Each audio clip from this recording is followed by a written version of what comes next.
Industrial and Organizational Psychology. Start po tayo dito sa history, okay? Forces that influenced the birth of industrial and organizational psychology in 1900 to 1916. These are the pragmatic nature of basic psychological research with the skills of telegraphers by Bryan and the desire of industrial engineers to improve efficiency with time and motion studies by Gilbreth. There are leading figures, the father and mother of industrial and organizational psychology. Number one is Lillian Gilbreth, 1878 to 1972. Trained as an engineer, the mother of modern management, in 1908, she made a statement about the need to consider humans worker as they were the most important element in industry. The next one is Walter Dear Scott, 1869 to 1955, PhD at Leipzig, Germany, the Northwestern University professor. He applied psychology to advertising. On World War I, instrumental in applications of personal procedures in Army, the first industrial or business psychologist, and one of the father of industrial and organizational psychology. The third one is Frederick W. Taylor in 1865 to 1915, trained as an engineer, invented scientific management, also one of the father of industrial and organizational psychology. The scientific management are the scientifically designed work method for efficiency, select the best worker and train in your method, train workers in one best way and reward them for the one best way. The pig iron experiments by Tyler showed that workers who handled heavy iron ingots could be more productive if they had rest, which increased efficiency of work. The fourth one is Hugo Munsterberg in 1863 to 1916. He studied in Leipzig, Germany, Harvard psychology professor, the employee testing and validation, eyewitness testimony, and also one of the father of industrial and organizational psychology. There are two major workshops of industrial and organizational psychology, which are the World War I defined it and the World War II refined it. On World War I, 1917 to 1918, the testing and selection.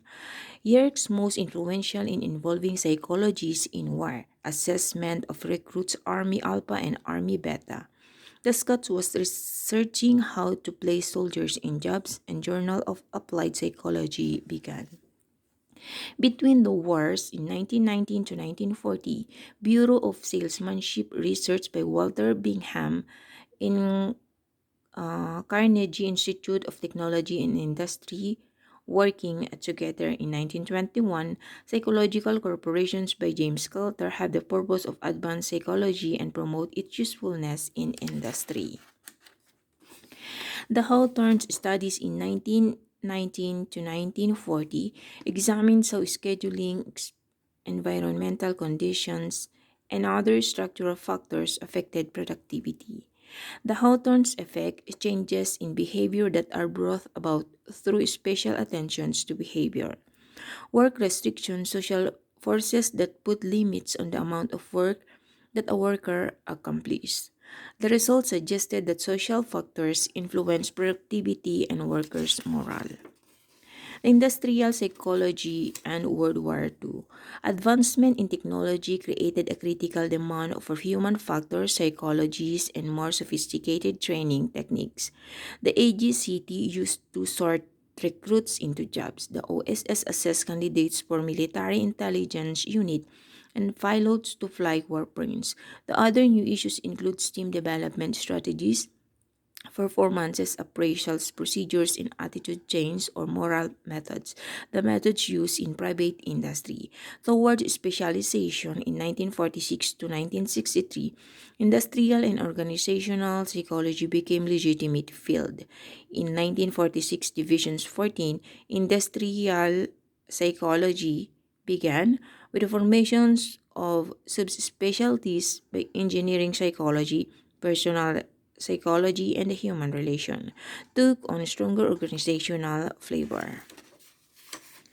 In 1964, with modern era, legislations and events in Civil Rights Act in 1964, Uniform Guidelines in 1978, American with Disabilities Act in 1990, Civil Rights Act in 1991, Division 14 of Industrial and Organizational Psychology in 1973, the first Industrial and Organizational Handbook in 1976, the Project A in 1980, the first set of industrial and organizational handbooks in 1990, and the 100th anniversary of APA in 1992. The cross-cultural industrial and organizational psychology must examine cross-cultural factors in work behavior. With cultural diversity, the work environment, merge acquisitions, joint ventures, and the technological advancement.